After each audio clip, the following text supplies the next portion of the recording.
Assalamualaikum warahmatullahi wabarakatuh. Perkenalkan, nama saya Iksan Jaki Mukmin dengan NIM 20240080080233, kelas MN24 Tahap mata kuliah Manajemen Strategi. Pada kesempatan kali ini saya akan menjelaskan salah satu perusahaan yang telah saya pilih yang bergerak di bidang minuman energi terbesar di dunia, yaitu Red Bull GmbH. Red Bull GmbH ini merupakan perusahaan asal Austria yang didirikan pada tahun 1984 oleh Deschiet Matrix atau dipanggil juga Om Didi bersama Chaleo Yodvivia. Inspirasi perusahaan ini berasal dari minuman energi Thailand bernama Kratingdeng.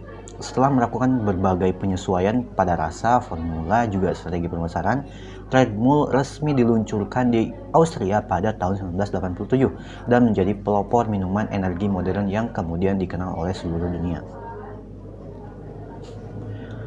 Produk utama dari Red Bull adalah energy drink yang kini memiliki beberapa varian seperti sugar free, zero, dan berbagai edisi rasa. Saat ini Red Bull dipasarkan di sekitar 178 negara di dunia dan berhasil menjual lebih dari 13 miliar kaleng dalam satu tahun. Hal ini menunjukkan bahwa Red Bull merupakan salah satu pemimpin pasar dalam industri minuman energi. Namun, yang membuat Red Bull berbeda dari perusahaan lain bukan hanya karena produknya, melainkan strategi pemasarannya. Red Bull tidak sekedar hanya muncul di iklan, tetapi juga menjual gaya hidup yang penuh energi, tantangan, dan juga semangat untuk terus berkembang. Hal ini terlihat dari slogan mereka, yaitu Giving Wings to People and Ideas, yang berarti memberikan sayap atau semangat kepada setiap orang-orang yang memiliki ide kreatif.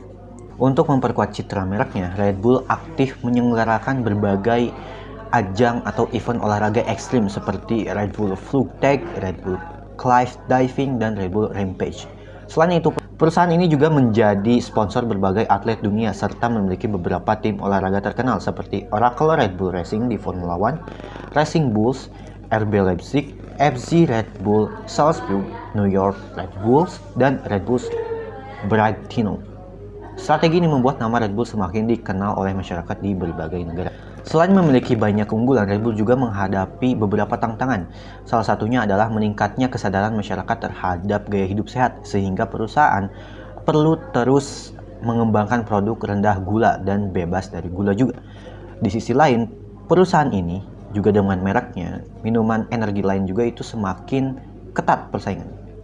Sebagai kesimpulan, Red Bull GmbH merupakan contoh perusahaan yang berhasil membangun keunggulan kompetitif melalui inovasi, strategi pemasaran yang kreatif, serta branding yang kuat. Kesuksesan Red Bull membuktikan bahwa sebuah perusahaan tidak hanya harus memiliki produk yang berkualitas, tetapi juga mampu menciptakan pengalaman citra merek yang dapat melekat di benak setiap konsumennya.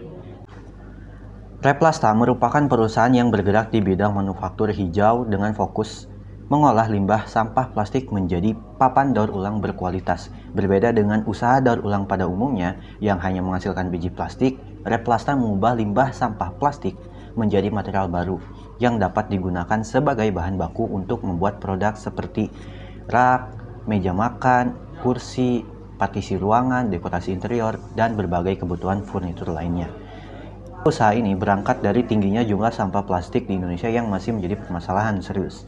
Sebagian besar limbah sampah plastik berakhir di tempat pembuangan akhir atau TPU, bahkan juga dibakar, sehingga dapat menimbulkan pencemaran lingkungan. Di sisi lain, kebutuhan akan material alternatif pengganti kayu juga terus meningkat.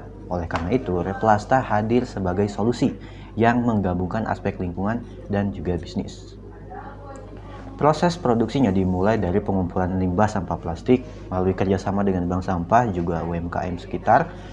Setelah itu plastik dipilah, dibersihkan, lalu dicacah, diproses menggunakan teknologi hot press hingga menjadi papan plastik yang kuat, tahan air, juga memiliki motif yang unik.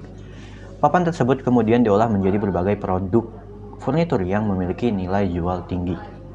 Target pasar tersendiri dari Replasta adalah meliputi masyarakat umum, pelaku UMKM, kafe, restoran, sekolah, kantor, hingga sektor konstruksi ringan yang membutuhkan material ramah lingkungan. Keunggulan Replasta terletak pada konsep ekonomi sirkular yang mengubah limbah menjadi produk bernilai tanpa menghasilkan limbah baru. Selain itu, produk ini juga tahan terhadap air, rayap, lebih awet dibandingkan kayu biasa, serta memiliki tampilan yang unik karena setiap papan memiliki motif alami dari plastik daur ulang. Kedepannya, Replasta ini memiliki visi menjadi developer industri material dan furnitur berbasis limbah sampah plastik yang berkelanjutan, serta menjadi pemimpin pasar nasional.